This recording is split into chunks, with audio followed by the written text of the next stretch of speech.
ಅಡ್ಬಿದ್ದೆ ಬುದ್ಧಿಯಾರ.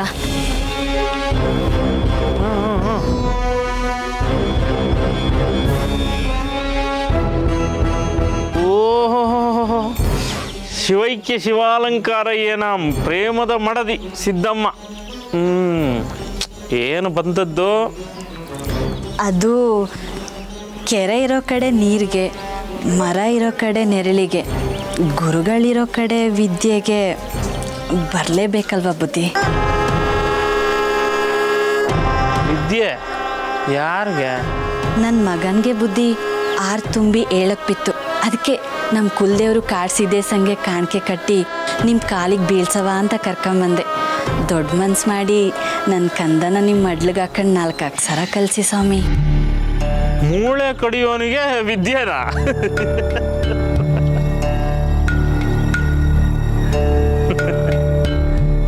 ಯಾಕೆ ಬುದ್ಧಿಯಾರ ನಗ್ತಾ ಇದ್ದೀರಾ? ನಮ್ಮಂಥವ್ರು ಅಕ್ಷರ ಕಲಿಬಾರ್ದ? ನಾವು ಮನುಷ್ಯರಲ್ವೇ? ಸರಿ ಹೋಯ್ತು, ಎಲ್ಲರೂ ಮನುಷ್ಯರೇ. ಎಲ್ಲರನ್ನೂ ಒಂದೇ ತಕಡಿಲಿ ಹಾಕಿ ತೂಗೋಕ್ಕಾಗುತ್ತಾ?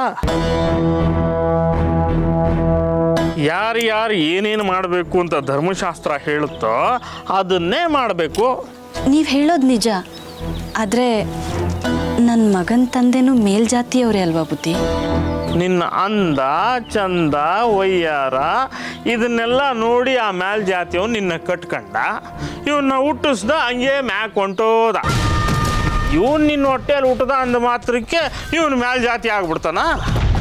ಇವನು ಮೇಲ್ಜಾತಿಯವನಾಗಬೇಕನ್ನೋದು ಆಸೆ ಅಲ್ಲ ಬುದ್ಧಿ. ಒಸಿ ವಿದ್ಯಾ ಬುದ್ಧಿ ಕಲಿತು ಒಳ್ಳೆ ಮನಸ್ಸ ಆಗಲಿ ಅನ್ನೋದಷ್ಟೇ ಆಸೆ ನಂದು. ನನ್ನ ಕಂದನಿಗೆ 4 ಅಕ್ಷರ ಕಲಿಸಿ ಬುದ್ಧಿ, ನಿಮ್ಮ ಕಾಲಿಗೆ ಬಿಟ್ಟು. ದೂರ ದೂರ ದೂರ ಮುಟ್ಟಂಗಿಲ್ಲ.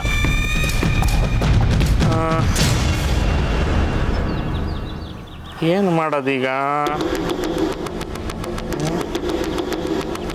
ಆಯಿತು, ನೀನು ಇಷ್ಟೊಂದು ಗೋಗರಿತಾ ಇದೆಯಲ್ಲ ಅಂತ ಈ ಶಾಸ್ತ್ರಕ್ಕೆಲ್ಲ ಶಾಸ್ತಿ ಮಾಡಿ ನಿನ್ನ ಮಗನಿಗೆ ವಿದ್ಯೆ ಹೇಳ್ಕೊಡ್ತೀನಿ ಅಂತಲೇ ಇಟ್ಕೊ. ಏನು ಗುರು ಕಾಣಿಕೆ ಕೊಡ್ತೀಯಾ? ಕೊಡ್ತೀನಿ ಬುದ್ಧಿ, ನೀವೇನು ಕೇಳಿದ್ರು ಕೊಡ್ತೀನಿ ಬುದ್ಧಿ. ಹೆಚ್ಚಿಗೆ ಏನಿಲ್ಲ, ಅಂಥದ್ದೇನಿಲ್ಲ. ಒಂದು ರಾತ್ರಿ ನೀನು ನನ್ನ ತೋಟದ ಮನೆಯಲ್ಲಿ ನನಗೆ ಅತಿಥಿ ಸತ್ಕಾರ ಮಾಡಬೇಕು ಅಂತ ಬಯಸ್ತೀನಿ. ಬುದ್ಧಿ ಹೆದರ್ಕೋಬೇಡ, ಯೋಚನೆ ಮಾಡಬೇಡ.